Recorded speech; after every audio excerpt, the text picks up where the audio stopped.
Recoucou pour la partie 2. Alors, pour cette partie 2, on va débattre donc des médiums qui disent qu'il ne faut pas croire en ces 3 jours.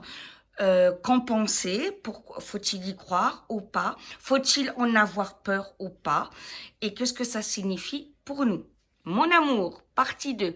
Alors, que faut-il penser des médiums qui disent soit les 3 jours c'est faux, ou les 3 jours c'est une guerre civile, ou c'est du n'importe quoi, ça n'arrive pas, ou on le vit déjà actuellement et sur un plan cosmique ou univers, on n'est pas dans la même durée de temps.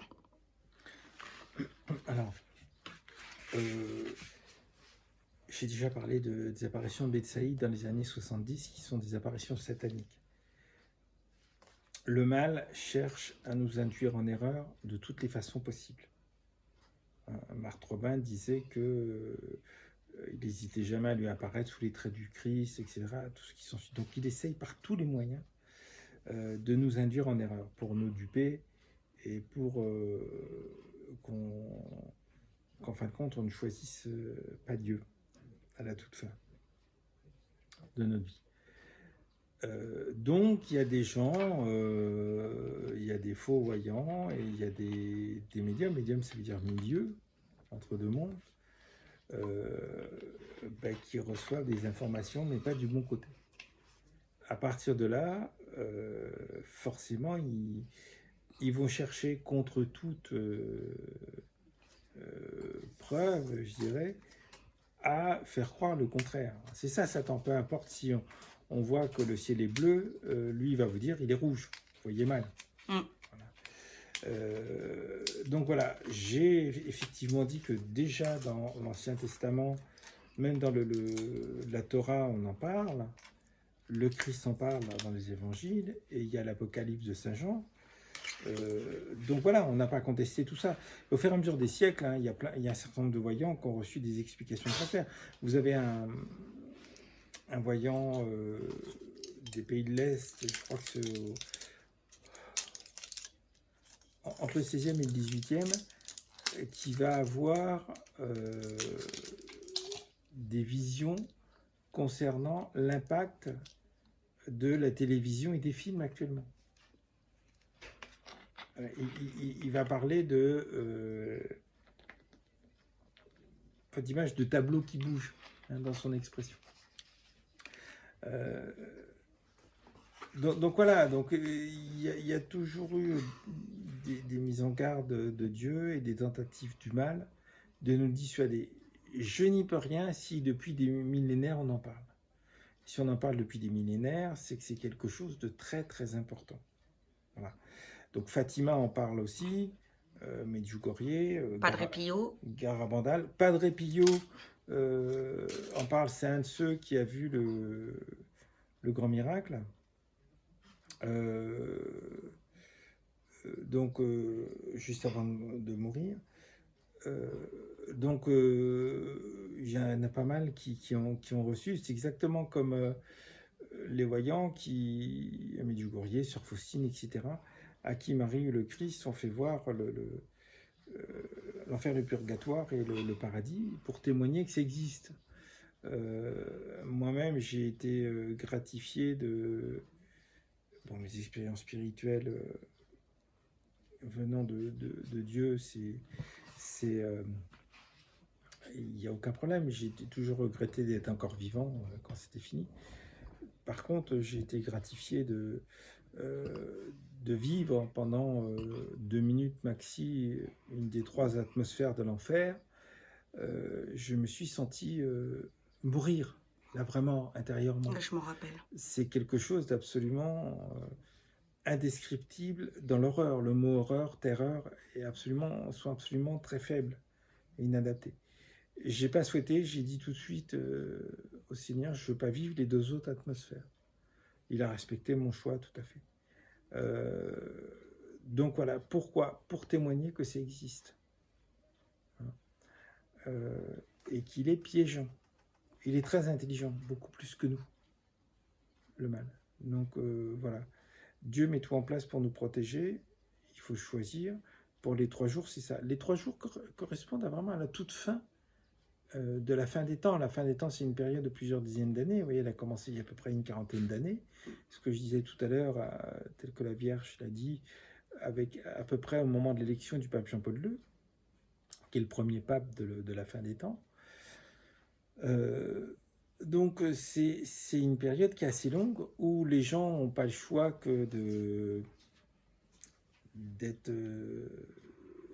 revenir à la réalité, hein, que ce soit par le Covid-19, par la période de famine de 1 ou 2 ans que l'Europe va vivre dans les prochaines années. Hein, il y aura le portable, l'ordinateur, et pourtant on crèvera de faim. Donc on sera bien obligé de cesser de faire confiance impunément à la société humaine et à l'évolution matérielle. Donc il y a beaucoup de choses comme ça qui vont... parce que l'homme a choisi le mal, donc il y a des choses dures qui arrivent. Du coup, les choses que Satan fait, puisqu'on le choisit, qui vont nous ramener à la réalité. Donc ça, c'est cette période de la fin des temps. Il faut bien comprendre que les 3 jours, ça nous paraîtra quelque part peu de choses par rapport à ce qu'on aura vécu avant. N'oubliez pas qu'il y a Garabandal le décrit, il y a le grand avertissement, où chacun vivra le mal pour lequel il n'a pas demandé sincèrement pardon, avec en bout des gens qui voudront mourir mais qui ne pourront pas, et à la fin, on aura la révélation que l'amour de l'amour que Dieu a pour chacun de nous. Une petite révélation, parce que c'est là que des gens mourront d'amour. Donc ça, c'est le grand avertissement. Le problème de ce grand avertissement, c'est ce que Marie explique à Maria Valtorta. On le voit dans le film. On ne le voit pas dans le film La Passion. Elle explique à Maria Valtorta que quand le Christ il ressuscite pas Saint-Lazare, il le réanime, hein, puisque c'est avec son corps imparfait. C'est pas son corps après la résurrection. Oui, mon Calypso, qu'est-ce que tu veux, hein? Donc quand il réanime Saint-Lazare, ceux qui sont là, qui ont choisi le mal, en veulent encore plus au Christ. Ils ne peuvent pas contester qu'il a réanimé, qu'il domine la mort, mais ils lui en veulent encore plus. Et tout ce qu'ils vont pouvoir faire contre lui, pour essayer de le détruire, ils vont le faire. Chaque fois qu'on est confronté à la vérité divine, notre choix s'accentue. On peut pas rester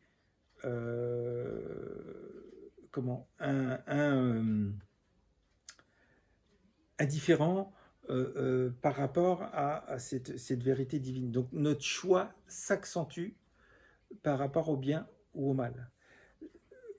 Le grand avertissement aura cet effet-là. Ceux qui découvriront qu'ils iront en enfer, puisqu'on saura où on irait au moment présent, et qui voudront toujours pas changer, alors ils sauront où ils vont aller. Et donc il n'y a plus rien qui les retiendra. Donc ils seront encore pires que ce que c'est maintenant. Bien pire. C'est bien pour ça qu'il y aura le grand miracle quelques mois plus tard, pour Dieu qui nous rassurera, qui montrera sa puissance. Et après donc le châtiment, donc les 3 jours, mais où on sera avant protégé, envoyé dans des endroits où le mal ou ceux qui ont choisi le mal ne pourront rien contre nous, parce que justement cette révélation de l'existence de Dieu accentuera leur choix et ils n'auront plus rien à perdre. Actuellement, il y a le doute. Il existe, il n'existe pas, etc. Là, il n'y aura plus de doute, ils sauront où ils veulent aller. Donc, on va vivre des journées terribles. Et les 3 jours vont être les bienvenus. On va en être très content. Voilà. Ce n'est pas les 3 jours qui sont le pire à craindre, parce que Dieu a tout prévu, l'endroit où nous protéger, ce qu'il faut faire, la bougie, prier pendant 3 jours, etc. Il s'occupera de nos animaux, tout ça. C'est ce qui va se passer avant. Où ceux qui ont choisi Satan vont essayer de faire le maximum de mal, de détruire, de tuer, de tout un tas de choses. Et c'est pour ça que Dieu sera obligé de nous envoyer vers des endroits où on sera protégé. Et où il y aura des sanctuaires pour les animaux auxquels le mal n'aura pas accès.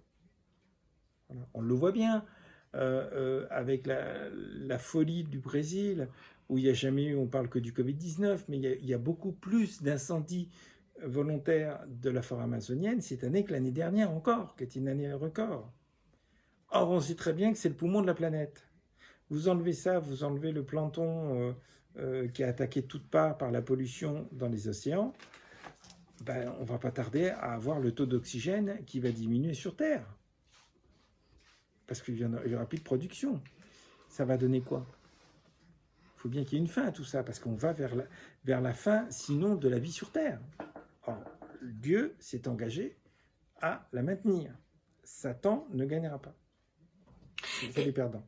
Est-ce qu'on peut dire que Satan aiguise cette peur aussi des 3 jours pour que justement nous éloigner de la lumière et de... Je ne sais pas si je m'explique bien. Si, bien sûr. Bien sûr, il va essayer de donner un autre sens, de déformer, etc. Parce qu'il sait qu'il a perdu. Depuis que le Christ est ressuscité, il sait qu'il a perdu définitivement. Donc c'est le grand perdant, c'est le loser. Mais il ne veut pas entendre raison. À partir de là, il va emmener un maximum de chants d'âmes avec lui pour se venger éternellement sur les âmes humaines. Ce qui est intéressant d'ailleurs, c'est que dans les témoignages, on voit bien, je crois que c'est sur Faustine qui témoigne, Marie l'emmène en enfer pour voir, et donc elle arrive, il y a Satan qui est en train de torturer des âmes, et ces âmes supplient la Vierge d'intervenir pour arrêter. Mais alors, je me souviens que ça t'avait affolé, oui. Et c'est là que je t'ai fait remarquer. Il demande à la Vierge d'ordonner à Satan d'arrêter de les torturer. Il ne demande pas à la Vierge à sortir de l'enfer. Oui. Juste que les tortures s'arrêtent, mais pas de rejoindre le bien. Voilà. Pas de rejoindre Ils ont Dieu. choisi volontairement l'enfer, les âmes choisissent volontairement. Dieu ne nous envoie pas au purgatoire. Non, c'est nous qui, dans la vérité de Dieu, avons pleine conscience de notre choix et allons en enfer, au purgatoire. Mais il est vrai que j'ai été vraiment stupéfaite parce que c'est vrai que j'ai été horrifiée par ça et c'est Paul-Éric qui m'avait fait réaliser, mais il me dit, Linda, c'est pas de rejoindre Dieu, de quitter l'enfer qui demande. C'est simplement que la douleur cesse, les tortures cessent. C'est pas Satan qui veut le quitter. Et c'est vrai que j'ai été... Ah oui, ça m'a fait froid dans le dos. Alors, parce que n'oublions pas que Dieu a établi le Christ et Marie, roi et reine, en dehors de lui, y compris de l'enfer. Quand on dit roi et reine de l'enfer, ça veut dire qu'ils ont tout pouvoir sur Satan. Le mal, Satan, l'enfer ne peut rien contre eux. Calypso, viens mon cowboy, hein. Oui, mon mimi. Donc voilà. Donc faut pas oublier qu'on va vivre quand les gens vont savoir ce qu'ils ont choisi et s'ils ne changent pas, ils n'auront plus rien à perdre. Et là, ils vont se déchaîner dans le mal. Ils vont se déchaîner parce qu'ils savent qu'ils ont choisi ça, qu'ils n'ont pas envie de changer et ils n'en auront plus rien à faire. Regardez les tueurs en série, certains regrettent. Il y en a jusqu'au bout. Regardez Fourniret, qui veut à tout prix faire plus fort que du trou, qui, etc., sont absolument odieux jusqu'au bout. Et si ces gens-là étaient en liberté, ils continueraient à tuer, à massacrer, à tout ce qui s'ensuit. Donc les gens qui ont choisi l'enfer, et qui du coup en auront pleine révélation, qu'ils ont choisi l'enfer, seront comme ça. Donc c'est pour ça qu'il y a moins d'1 an entre le grand avertissement, le grand miracle, et le grand miracle et le châtiment. Et qu'on sera donc, après le grand miracle, à mon avis, ça ne tardera pas longtemps, que Dieu sera obligé de nous protéger, de nous nourrir, etc. C'est pas que pour les 3 jours. Et on sera content que les 3 jours arrivent. Comment rassurer les personnes sur leur nourriture ? comment on va manger et tout. Non, Là mais encore, c'est des questions terre à terre, hein, mais oui, c'est des questions terre à terre, mais parce qu'on va pas être dans des endroits où on sera protégé que 3 jours, hein. mm, Ça risque de durer plusieurs semaines ou plusieurs mois. Donc le cri, je l'ai dit tout à l'heure, est très clair. C'est nos anges gardiens qui nous amèneront à manger, et aux animaux aussi, et pour nous, y compris de la viande. mm. Oui, le duel va durer 3 jours, le déchaînement va durer 3 jours, mais mais on sera protégé plus. C'est même pas le duel, c'est le chasser tout le mal sur Terre. Voilà, tout le mal. Va se faire en 3 jours. En 3 jours, voilà. Parce qu'il faut qu'effectivement, ils détruisent tout ce qu'ils ont fait, y compris matériellement. Voilà. Mais, on le voit bien, quand le mal se déchaîne actuellement, la Première, la Seconde Guerre mondiale, il faut imaginer la Première Guerre mondiale, là, il y a quand même je ne sais plus combien de millions de morts, entre 5 et 10 millions, mais la grippe espagnole qui a lieu à la fin fait à elle seule entre 50 et 100 millions de morts. Ça ne suffit pas de la guerre, il y a encore la grippe espagnole, encore une fois qui porte mal son nom, puisque elle est apparue aux États-Unis, sur la côte ouest. On l'appelle la grippe espagnole parce que l'Espagne, qui n'avait pas pris part à la guerre, à la Première Guerre mondiale, c'est elle, donc, avait un fonctionnement classique, qui a repéré le premier cette maladie, cette grippe. C'est pour ça qu'on l'appelle la grippe espagnole. Mais elle est apparue aux États-Unis et sur la côte ouest. On pense d'ailleurs à un fermier, on pense que c'est une maladie qui est d'origine aviaire et par un élevage de cadavres. Voilà. Donc, voilà, il y a un déchaînement du mal sans limite, c'est-à-dire que Dieu ne mettrait pas des limites. Il y a longtemps qu'il n'y aurait plus de vie sur Terre, mais il s'est engagé. Il ne permettra pas que Satan détruise la création. Il permet un certain nombre de choses. On est sans arrêt en train de se plaindre, moi le premier. Il faut bien comprendre que quand on vit des choses, quand on vit une souffrance, le Christ en porte toujours plus que nous. Parce qu'il ne nous demande pas de porter plus que ce qu'on peut. Ce qui veut dire que dans ce que Satan nous envoie, il y a une bonne partie qu'on ne peut pas vivre, qu'on ne peut pas porter. C'est le Christ qui le porte pour nous. Nous, on n'en porte qu'une petite partie. C'est pour ça qu'il est toujours crucifié. Voilà. N'oubliez pas cette parabole qui est passionnante. C'est un homme qui meurt, il va au paradis et le Christ lui montre, tu vois, voilà ta vie. Mais donc il voit des traces de pas sur une plage. Il dit, pourquoi il y a 4 traces de pas? Ben, il dit, parce que je t'accompagnais. J'étais tout le temps à côté de toi tout le long de ta vie. Et puis ils arrivent à un moment où il y a des rochers, ça symbolise les périodes difficiles de la vie de cet homme. Et là, il ne voit plus que de traces de pas. Et il dit, mais tu me dis que tu m'accompagnais, mais où t'es-tu? Je vois plus que 2 traces de pas. Et le Christ lui répond, tu vois que 2 traces de pas parce que je te portais. Voilà.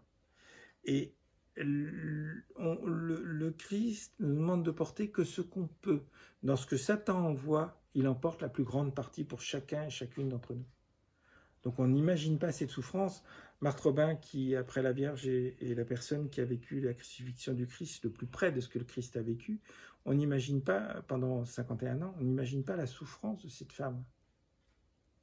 On n'imagine pas. Satan se déchaînait pour essayer de la faire mourir, la détruire et tout. Puisque quand on porte une souffrance dans la paix et la sérénité, qu'on demande à Dieu la force de traverser une épreuve, c'est là qu'on détruit le mal qui nous est envoyé. C'est comme ça qu'on le détruit. Donc voilà, il faut bien comprendre que les 3 jours, ça sera finalement peu de choses par rapport à tout ce qu'on aura vécu. Ne vous souciez pas du travail, vous voyez bien que tout est injuste. Encore la culture de coton en Ouzbékistan, ça se fait dans des conditions, c'est quasiment des conditions d'esclavage, où les Ouzbeks ramassent le coton. Même les médecins sont obligés de y aller, etc. Il n'y a rien qui peut continuer, à part quand c'est des choses de partage et tout, comme chez Mère Teresa ou comme etc. Alors, abonnez-vous à la chaîne KTO, vous allez voir des choses positives. Mais vous voyez bien que tout est à changer. Ne demandez pas à reprendre votre travail et tout, ça n'aura plus de sens. On aura une vie basée sur la joie, l'amour, l'imagination, l'équilibre, l'activité, la création. Voilà. Donc pas du tout quelque chose de triste, mais quelque chose d'extrêmement vivant, joyeux, créatif. Dieu, c'est le créateur. Et donc, il nous propose de créer. C'est l'art, c'est tout un tas de choses. Voilà. On a tous des dons. Donc, c'est une vie qui va repartir autrement. Voilà. Mais il est évident que tout ce que Satan a contribué à créer, que ce soit en matériel ou autre, devra être détruit, purifié. Oui, mon Calypso. Comment bien se préparer aux 3 jours? En se préparant à toute la fin des temps, en se préparant à la fois, il faut que vous compreniez que les 3 jours, à la limite, c'est rien. Si on est obligé, des semaines avant ou des mois avant, de partir en laissant tout tomber pour aller dans des endroits que Dieu nous a choisis pour nous protéger, les 3 jours, c'est la fin. Mais il y a toute la période avant qu'on aura à vivre. Donc on va en baver, des gens qui vont vouloir nous détruire, etc. Voilà. Donc c'est pas ça. Les 3 jours en eux-mêmes, Dieu est très clair. Prenez quelques bougies pour la lumière, parce que c'est quelque chose, un mouvement naturel ou satanique, et même la lumière sera perturbée, des bougies bénies, et ne pas cesser de prier pendant 3 jours, avec le cœur. Nos anges gardiens seront là, hein, ils ne nous abandonneront pas. C'est tout ce qu'ils nous demandent pour les 3 jours. Pour le reste, les semaines ou les mois avant où on sera protégé, c'est nos anges gardiens qui nous amènent à manger, etc. On n'aura qu'à prier, qu'à vivre fraternellement, qu'à s'occuper de nos animaux qui nous seront amenés, et nos enfants, nos familles, etc. Les 3 jours, c'est presque secondaire, c'est la fin. Les 3 jours annoncent la fin. Donc, on respire. C'est avant, ça va être très dur. On le voit maintenant. Le Covid-19, la pollution, les difficultés de travail, les difficultés familiales, c'est des choses, ça va aller en s'accentuant. Les gens n'en peuvent plus, les gilets jaunes, etc. Et pourtant, c'est de pire en pire. Voilà. Donc, voilà, c'est ce qu'on va vivre avant. On va être content que ça arrive. Parce qu'on sait que ce sera fini. C'est le moment, choisissez Dieu. N'ayez pas qu'une statue de Michel-Ange, de Saint-Michel, de Saint-Michel, etc. Saint-Raphaël, en guise de choses qui pourraient vous protéger. Non, quand ils sont bénis, il y a la présence de la personne, la présence spirituelle. Priez-les pour qu'ils vous apprennent à prier Dieu. Il est temps de vous tourner vers lui, le Créateur absolu. Ça peut se faire, une prière, c'est aussi admirer la nature, hein, la protéger. Hein. Ça fait partie de la création. Mais si vous êtes attiré par les anges, etc., alors tournez-vous vers le Créateur. Et les a créés aussi. Voilà. Il est temps. Il est plus que temps de découvrir, de savoir qui il est, etc. Ah, Boudzan qui découvre le Pichou. Comme d'habitude, avec beaucoup de douceur. Ça, c'est Boudzan. Il est temps de se tourner vers Dieu, qui est le bien absolu, de tourner son choix, de savoir qu'on va être emmerdé, mais pas plus qu'autrement, parce que ceux qui choisissent le mal, c'est une horreur, ce qu'ils vivent, mais qu'il vous protégera toujours, c'est-à-dire que si vous le laissez faire, si vous souhaitez vous venger, vous faites justice vous-même, vous ne permettez pas à Dieu de faire justice. Demandez à Dieu de faire justice, c'est la justice divine. J'en ai déjà parlé, le mot justice correspond au mot, la même famille dans la Bible, que le mot ajuster. Quand on demande la justice divine sur quelqu'un, et on devrait la demander sur soi aussi, on demande à ce que Dieu ajuste la personne à lui. Donc si elle vous a fait du tort, c'est certain qu'elle va en prendre conscience, douloureusement, qu'elle va vous demander pardon, qu'elle va chercher à réparer. Tout un tas de choses. La justice divine, c'est quelque chose de magnifique. Et la justice divine, ça permet une prise de conscience de ce qu'on a fait. C'est un ajustement à Dieu. Il faut voir le mot justice par rapport au mot ajuster. On n'est pas dans la justice humaine, qui n'est pas une justice, c'est un ajustement à l'humain si on veut, c'est-à-dire quelque chose, pour le coup, d'injuste. Totalement injuste, parce que les lois ne sont pas justes, elles ne sont pas forcément logiques. Et certaines lois sont criminelles, mais à partir du moment où elles sont légales, on peut le faire. Quand les nazis établissent une loi interdisant aux juifs, à la limite de pouvoir vivre, c'est des lois, donc c'est légal. C'est légal, donc on peut le faire. C'est-à-dire que dans les lois humaines, il n'y a pas de notion de justice et au partage, etc. Il y a un ajustement à Dieu, c'est-à-dire à l'amour. C'est des choses qu'on peut faire, des choses qu'on ne peut pas faire.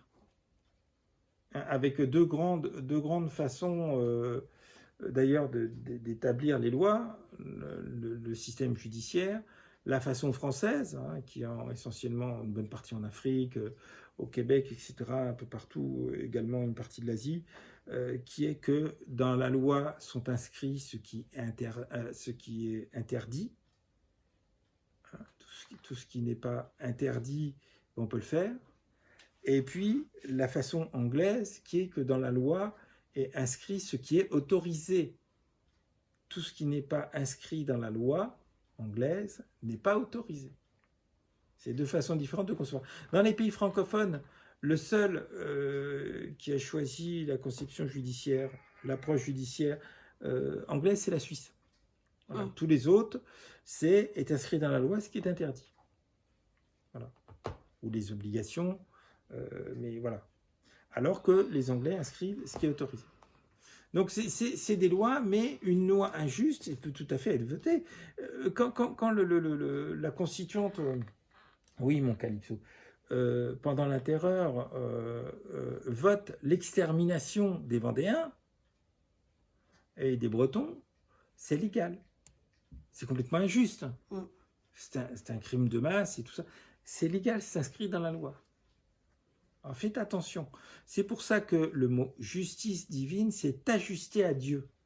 C'est-à-dire se mettre à voir les choses comme lui à travers l'amour, donc la notion de partage, de justice, prendre conscience de ce qu'on a fait, etc.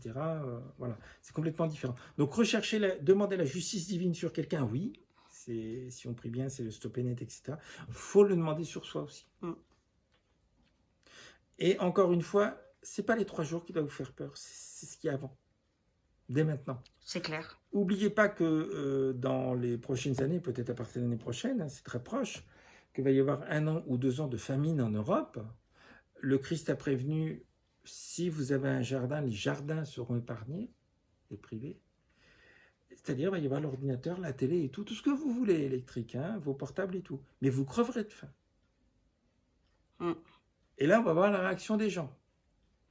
Les idiots, ceux qui vont piller, qui vont machin, qui vont tuer toutes les poules au lieu de dire, au lieu de tuer, partageons les œufs. Parce qu'un coup que les poules sont tuées, on n'a plus d'œufs non plus. Piller les jardins, oui, mais si on ne garde pas les graines, voilà. Donc, il va y avoir tout un tas de choses comme ça. Là aussi, il va falloir se protéger. On va voir si les pays vont partager les uns avec les autres. Alors, dernière question pour cette deuxième partie. Les abonnés demandent quand les 3 jours? Alors, le châtiment ne saura pas la date. La seule chose,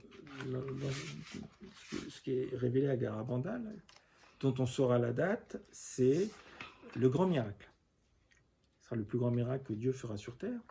Tous les gens qui seront à Garabandal pour ce jour-là seront convertis et seront guéris de toutes leurs maladies.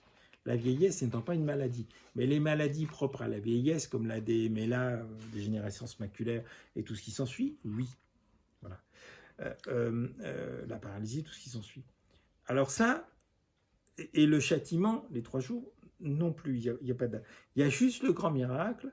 Conchita connaît déjà la date et elle le révélera 8 jours avant. Et là, Dieu ne permettra pas que le monde entier ne le sache pas. Donc les médias le communiqueront partout. Mais par contre, pour l'avertissement avant, on ne le saura pas non plus. Quand tu dis... Pardon. Quand tu dis les médias le communiqueront partout, tu sais bien que on peut pas avoir confiance en tous les médias, même BFM. Oui, parce que Dieu ne permettra pas qu'il en soit autrement. D'accord. Donc ils n'auront pas le choix. Donc c'est vraiment tous les médias. Oui, c'est un décret divin. D'accord. Qui a déjà été pris. Donc voilà, on saura que pour le grand miracle, alors en quelques mots, grand miracle en 2 parties, il y a le grand miracle en lui-même, et il y a le miracle permanent visible par tous, qui est quelque chose de très beau, qui sera en même temps à Medjugorje et peut-être dans les autres lieux Mario.